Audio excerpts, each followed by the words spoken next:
Hello, my name is John Ratzlaff. Today I'm going to be going over a few things in a discussion for my class FTE 217 Modern Sporting Rifle. My instructor is Kenneth Clark. Today is 12/14/2025.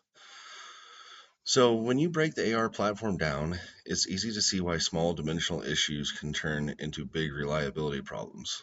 The rifle is forgiving in some areas, but there are certain components where tolerance really matters.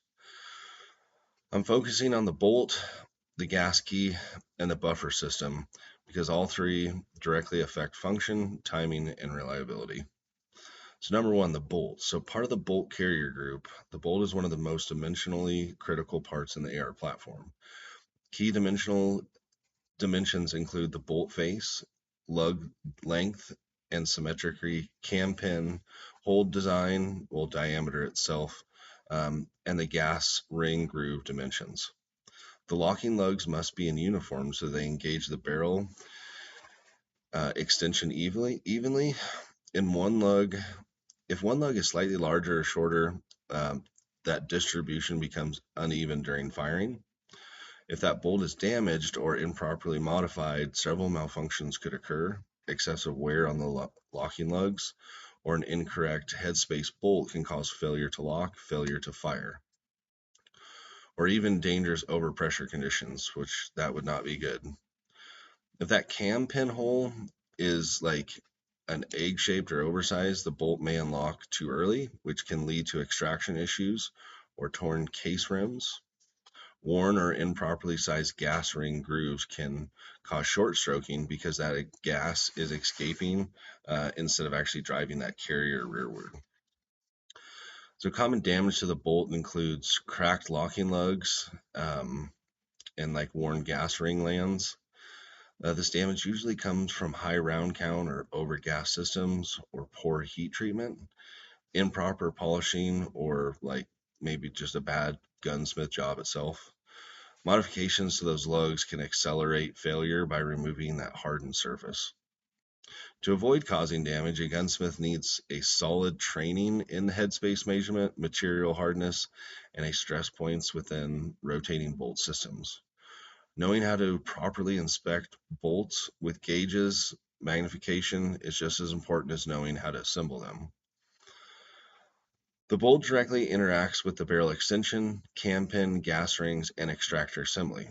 The barrel extension lug diameter and headspace are especially critical because even a perfect bolt with malfunctioning within that system, if that extension is out of spec, so it just isn't a good thing. Number two, so like the gas key or the carrier key.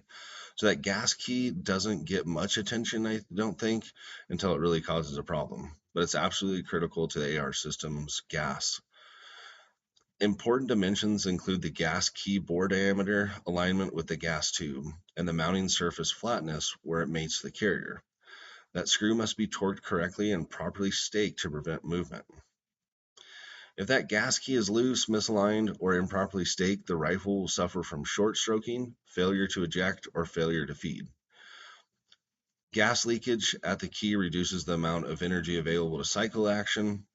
Even a slight leak can cause inconsistent operations, especially with lower powered ammo.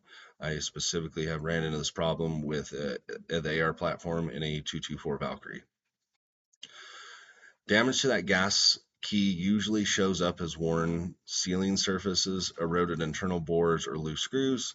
The damage is commonly caused by improper torque, lack of staking, or repeated firing with a loose key. Once the sealing surface is damaged, no amount of retightening will fully fix that issue. As a gunsmith, I should be trained in the proper torque specifications, staking techniques, and gas system diagnostics. Understanding how gas pressure and dwell time affect carrier velocities helps prevent mistakes like overpolishing or understaking. The gas key interacts with gas tube, carrier bolt, and indirectly the gas bolt and barrel gas port. That gas tube diameter and alignment are critical. If the tube is bent or misaligned, it can cause binding or gas loss even if the key itself is perfect. Number three, buffer and buffer system spring or buffer and buffer spring system. So the buffer system controls timing, recoil pulse, and bolt velocity. Critical dimensions include buffer length, buffer weight, spring free length, and spring wire diameter. Even small changes here can drastically affect how that rifle runs. Improper buffer modifications can cause failure to feed, bolt bounce, or failure to lock back on the last round. Same thing, I've had this issue with the 224 Valkyrie before.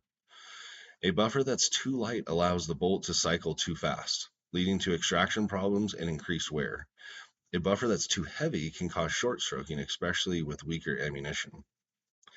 Damage to the buffer system typically includes worn buffer faces, collapsed springs, or deformed buffer retainers. These issues usually come from improper components matching together, such as running a carbine buffer in a system that really needs an H2 or an H3 buffer.